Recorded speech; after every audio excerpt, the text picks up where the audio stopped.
août 2023, mon copain Nathan et moi avons embarqué pour une aventure au vignoble de l'Ardennais, niché dans la charmante région des Cantons de l'Est. Notre mission ? Découvrir la vie palpitante des vignerons québécois, ces super-héros du vin qui affrontent courageusement les caprices du climat pour étancher notre soif. Stéphanie nous a emmenés dans ses vignes et nous a fait découvrir son écosystème unique, tandis que Pierre nous a initiés au mystère envoûtant de la production de vin. On va maintenant commencer avec Stéphanie qui nous emmène faire connaissance avec ses vignes. On est dans le champ de Pierre. Et là, ce qu'on devrait refaire, qu'on a déjà fait, c'est le rognage. Qu'on enlève ce qui retombe, qui pourrait faire de l'ombre aux grappes.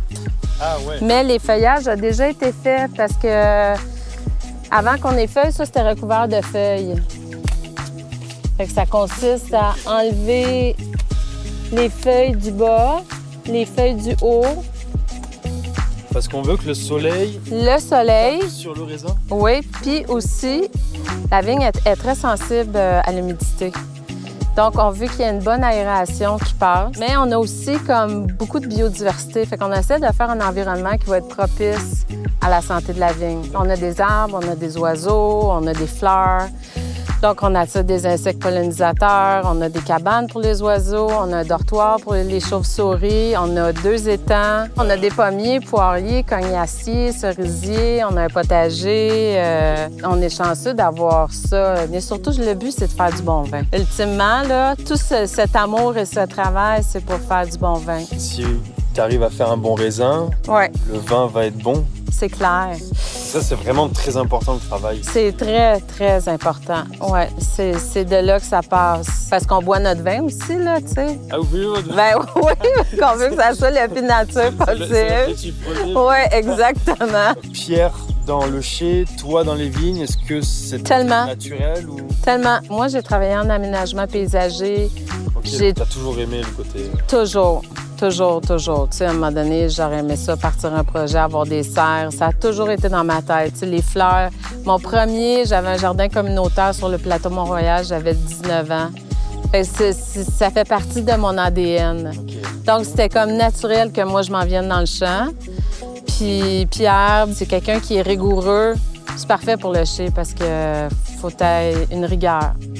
Faire les malolactiques en barrique, chapeau fixe. Là où il y a l'acide malique, 4 de petite perte, 66 de marquette. Pas si vite. On va reprendre depuis le début et vous expliquer comment on en arrive à tout ça. Donc, comment on fait du vin en quelques mots ? D'abord, pas de raisin, pas de vin. Donc on fait quoi ? On cueille le raisin. T'as déjà essayé de boire une feuille ? Non, bah ouais, c'est normal. On va séparer le raisin de sa branche, c'est l'égrappage. Puis le foulage qui va broyer le raisin pour en faire couler le jus. L'étape de la fermentation va, elle, transformer le sucre en alcool. Bon, après la fermentation, il y a à boire et à manger dans le vin. C'est le moment de le filtrer pour le clarifier. On laisse un peu reposer le vin dans des cuves ou des barriques selon les besoins, puis on embouteille. Donc, on va houiller le 2022, qui est notre vin rouge. Ah, ben je vais le faire d'ici. Le houillage consiste à remplacer le vin qui est parti pour la part des anges. Qui s'est évaporé? Qui s'est tout simplement évaporé. Donc, vu que vous êtes là, je vais vous utiliser. Ça, tu pourrais le mettre dans le lavabo, d'abord. Dans le lavabo? Ouais.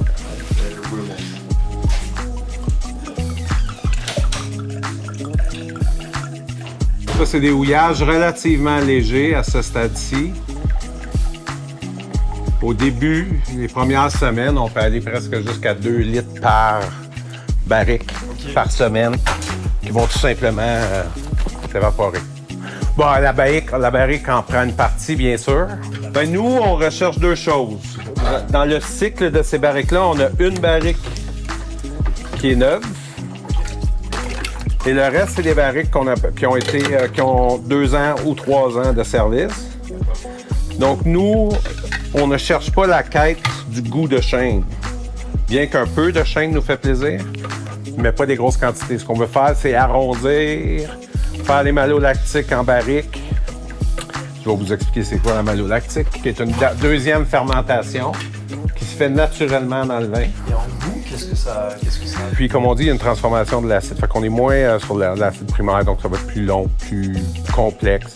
Le vin, je trouve, du Québec, avec la rusticité, Celle-là de la pogne, celle-là du mordant. Oui, c'est bon. On va en échange. Donc, nous, on cherche vraiment à calmer. OK. Arrondir, complexifier. Bon, maintenant qu'on sait faire du vin, il est temps de retrouver Stéphanie afin de lui poser quelques questions sur le travail de la vigne au Québec.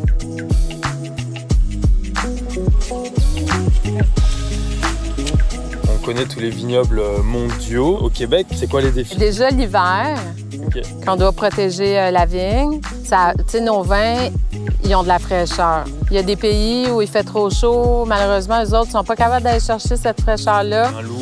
Oui, on a cette chance-là. Il y a toujours la pleine lune de mai, qui a un risque de gel au Québec. Nous autres, au mois d'avril, on s'enlignait vers vraiment une super belle récolte. On avait beaucoup de bourgeons primaires qui ont survécu à l'hiver. C'est ce qu'on veut, les bourgeons primaires. C'est eux autres qui vont donner le meilleur vin dans le sens qu'ils apparaissent avant. OK, donc ils ont eu le temps de... Oui, de bien maturer jusqu'au vendange. Puis le 17 ou le 18 mai, il y a eu un gel assez catastrophique. Nous autres, on s'est levés dans la nuit. Avec la lampe frontale, la nuit, là, je voyais que c'était gelé, là, tu sais. Là, le matin, je suis retournée dans le champ à 9 h, puis j'ai vraiment eu là, un choc post-traumatique. J'en parle, puis je suis pas allée dans la vigne pendant 10 jours. Je suis pas allée dans le champ. Alors, d'habitude, tu y es tous les jours. Ouais, non, là, j'étais comme pas capable. On a même un employé qui m'envoyait des photos. Il dit, regarde, c'est pas si pire, il y a du verre. On avait travaillé fort, puis bon, ça n'a rien donné. On tourne la page. Ça, l'hiver, Ouais. l'hiver qui est très froid. Ouais. Le gel qui est quand même assez... Au printemps. Ouais. La pluie en été, il y a 2 fois plus d'eau que d'habitude. Ouais. La pluie, qu'est-ce qu'elle fait? Elle fait pousser les mauvaises herbes aussi. Ouais. Elles sont très heureuses, donc plus de désherbage. Le feuillage va pousser plus, donc plus de ragnage. Donc ça fait 2 fois plus de travail. Oui, ben tu sais, l'agriculture, c'est jamais simple. Moi, ce que j'ai appris de ça, c'est que faut lâcher prise. Ouais. Parce que tu n'as aucun contrôle. Fait que non, on a ce qu'il faut là, pour faire du vin. C'est juste que cette année, c'est plus difficile. Merci Stéphanie pour cette belle discussion. Et si on allait dans la boutique avec Pierre pour qu'il nous présente vos dernières cuvées? On va faire le tour des petites cuvées de cette année, 2022. En 22, on s'est amusé avec notre Pinot Noir, qui est à notre 5e feuille, Stéphanie? Quatrième. Cet été, c'est sa 5e? Quatrième? OK, 4e. 4e feuille, c'est la 4e année? Exactement. Okay. Donc, l'année passée, on a décidé de se faire un petit blanc de noir. Donc, on est 100% Pinot Noir. C'est le Lio. Des choses à ajouter? Tu veux m'aider? Ben, commentaire, non? Là, cette année, il fait sa 5e feuille. C'est ce que je pensais, mais je voulais pas t'obstiner à la caméra. Et par la suite, le Torst, qui est notre vin de soif. Moi, je voulais un rouge de l'année. Le vin de copain, quoi. Exactement. Toutes les raisons ou aucune. Surtout aucune raison. Exact. Monsieur Arsène, éphémère, le rosé. De toute façon, vous parlez des 2 petits pétnaps. Motel Pépin. Nous, on adore le Saint-Pépin. On adore la cuvée. Par contre, on a arraché tout le Saint-Pépin par manque de productivité. Vous arrêtez de faire ce vin-là et vous avez arraché les vignes alors que vous les adorez et vous adorez ce vin uniquement parce que... Oui, si on regarde 5 rangs de 150 mètres, je ne me souviens plus exactement le nombre de plants, mais on a produit une barrique de 228 litres, ça n'a aucun bon sens. Donc, ça c'est fait. Bon, tout est fait. Après cette belle journée à arpenter le recoin du vignoble, il est temps maintenant de se relaxer dans le jardin avec Pierre et Stéphanie pour refaire le monde autour d'une bouteille. Pourquoi vous vous êtes lancé à travailler en tant que vigneron? Ben, tu sais, comme déjà au départ, on était de la restauration. OK. Donc, l'amour du vin a toujours été là, même c'est Pierre qui m'a fait découvrir le vin. D'accord. Avant, j'en buvais pas tellement. Puis il a vidé sa cave à vin pour me charmer. Il a fallu toute la cave. L'idée, vraiment, C'était de faire pousser quelque chose. c'était de faire pousser quelque chose. Parce qu'on était dans le Nord, on faisait du ski, on a une vie de loisirs bien remplie. Ça, c'était comblé, là. Mais faire pousser des trucs dans le Nord, c'était difficile. Donc, on cherchait quelque chose qui était plus au sud.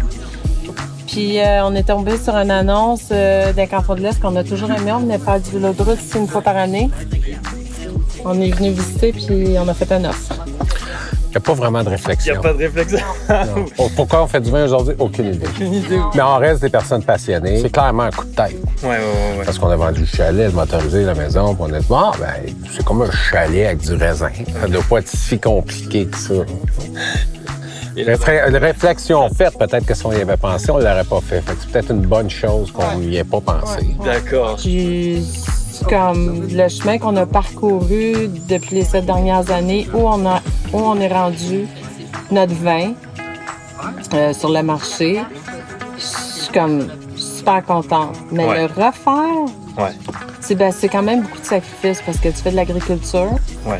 ta vie de loisirs, tes amis, la vie de famille, Ben, tout passe. Ils là. doivent venir ici pour vous voir. Je pense que fondamentalement, on aime ça. C'est peut-être plus la charge de travail qui surtout avec des années de défis comme ça, on commence avec un gel, ça pousse. Quand on dit l'expression, ça pousse comme de la mauvaise herbe. Donc, c'est les deux parties de réponse. Je pense qu'on adore ça. OK. Par contre, c'est du travail. C'est pas juste un chalet avec du jardin, des raisins. Et voilà, c'est déjà le clap de fin pour nous. Merci à Pierre et Stéphanie pour leur accueil. Nous avons passé un excellent moment. Quant à nous, on se retrouvera prochainement pour de nouvelles aventures. Et n'oubliez pas, bien boire, bien manger, c'est le début du bonheur.